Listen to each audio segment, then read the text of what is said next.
Hi అండి, welcome to my channel. ఈరోజు ఇంట్లోనే హెల్దీ వేలో పిల్లలకి ఇష్టమైన బిస్కెట్స్ అయితే ప్రిపేర్ చేసుకుందాము. ముందుగా అయితే ఒక మిక్సింగ్ బౌల్ తీసుకొని 6 టేబుల్ స్పూన్ నెయ్యి అయితే వేసుకోండి. మీరు నెయ్యి ప్లేస్లో బటర్ కూడా వేసుకోవచ్చు. నేనైతే ఇంట్లో తయారు చేసిన నెయ్యిని అయితే యూస్ చేస్తున్నాను. అరకప్పు జాగరీ పౌడర్ అయితే యాడ్ చేయండి. అదేనండి బెల్లం పౌడర్. మీ దగ్గర బెల్లం పౌడర్ అవైలబుల్గా లేకపోతే అరకప్పు షుగర్ని గ్రైండ్ చేసుకొని కూడా యాడ్ చేయొచ్చు. ఇలాంటి బెలూన్ విస్క్ సహాయంతో క్రీమీ టెక్స్చర్ వచ్చే వరకు విస్క్ చేయండి. స్పూన్తో అయినా పర్వాలేదు. 1 కప్పు గోధుమ పిండి అయితే తీసుకోండి. మనం హెల్దీ వేలో చేస్తున్నాము కాబట్టి గోధుమ పిండి అయితే తీసుకున్నాము. మీరు మైదా పిండి కూడా యూస్ చేయొచ్చు. ఎటువంటి బేకింగ్ పౌడర్, బేకింగ్ సోడా కూడా యూస్ చేయటం లేదండి. చూసారా, ఇలా చపాతీ ముద్ద వచ్చే వరకు కలుపుతూ ఉండండి. మీకు ఇంకా నెయ్యి పడుతుంది అనుకుంటే ఒక 2-3 స్పూన్స్ నెయ్యి అయితే యాడ్ చేయండి. ఇలా నేను అన్నీ ఒకే సైజులో రౌండ్స్ అయితే చుట్టుకుంటున్నాను.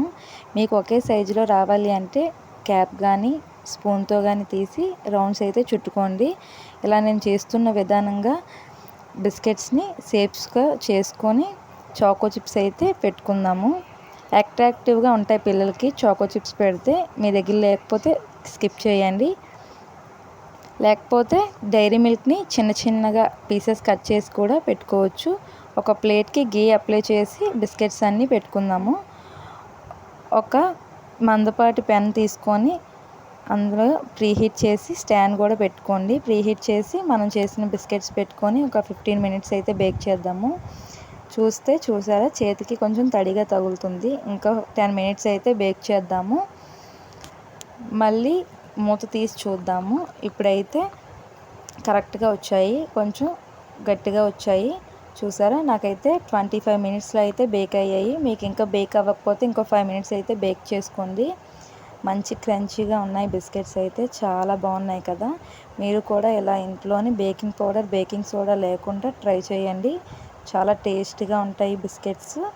పిల్లలకి కూడా పెట్టుకోవచ్చు. Bye bye. లైక్ చేసుకొని సబ్స్క్రైబ్ చేసుకోండి.